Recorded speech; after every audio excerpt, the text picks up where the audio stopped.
ඉන්නේ පුංචි කොකෝ. අද අපි අහන්න යන්නේ පුංචි කොකෝගේ කතාව. ඈත අතීතයේ මීදුමෙන් වැසුණු හැමදාම මල් පිපෙන ලස්සන වනාන්තරයක් තිබුණා. මේ වනාන්තරයේ ජීවත් වුණු සත්තු අතරින් හැමෝගෙම ආදරේ දිනාගත්ත හරිම අහිංසක පුංචි කෝල පැටියෙක් හිටියා. එයාගේ නම කොකෝ. කොකෝගේ ඇස් දෙක හරියට දිලිසෙන කළු පාට මුතු කැට දෙකක් වගේ.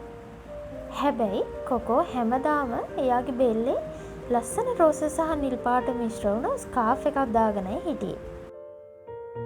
මේ වනාන්තරයේ හිටපු අනිත් සත්තු හිතුවේ මේක පුදුම මායාවක් තියෙන ස්කාර්ෆ් එකක් කියලා. මොකද වනාන්තරයේ කොච්චර තද හුළඟක් සීතලක් ආවත් කොකෝට විතරක් සීතල දැනුනේ නැහැ. එයා හැමදාම සතුටින් hina වෙලා හිටියා. වනාන්තරයට වෙනද නැති විදිහේ මහා දරුණු මීදුමක් සහ සීතල සුළඟක් ආවා. ගස්වල තිබුණු කොළ පවා සීතලට ඇකිලිලා ගියා. වනාන්තරයේ හිටපු පුංචි ලේන් පැටව් කුරුළු පැටව් සීතල දරා ගන්න බැරුව අඬන්න ගත්තා. හැමෝම තමන්ගේ ගෙවල් ඇතුළට වෙලා ඉන්න තීරණය කළා. අපේ පුංචි කොකෝ මේක දැක්කා.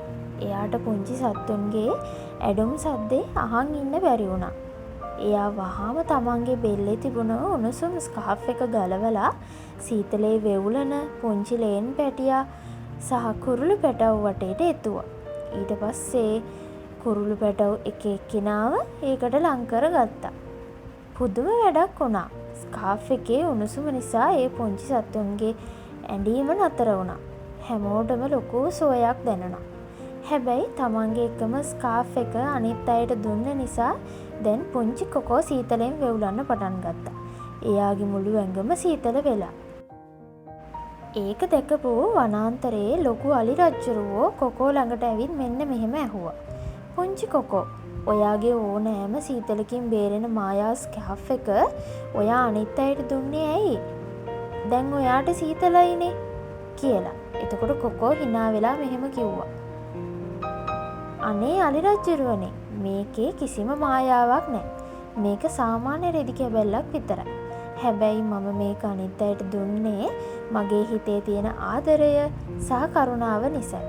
අපේ හිතේ අනුන් ගැන ආදරයක් තියෙනවා නම් ඒකෙන් ලැබෙන සතුට ඕනෑම මායා ස්කාර්ෆ් එකකට වඩා අපේ හිත උණුසුම් කරනවා, අපේ සතුට උතුරනවා. එම කියලා පුංචි කොකෝ කිව්වා.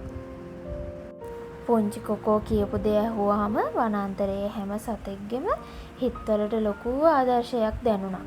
තමන්ට තියෙන දේ විතරක් ගැන නොහිත අසරණ වුණු අයට උදව් කිරීමේ වටිනාකම හැමෝම තේරුම් ගත්තා.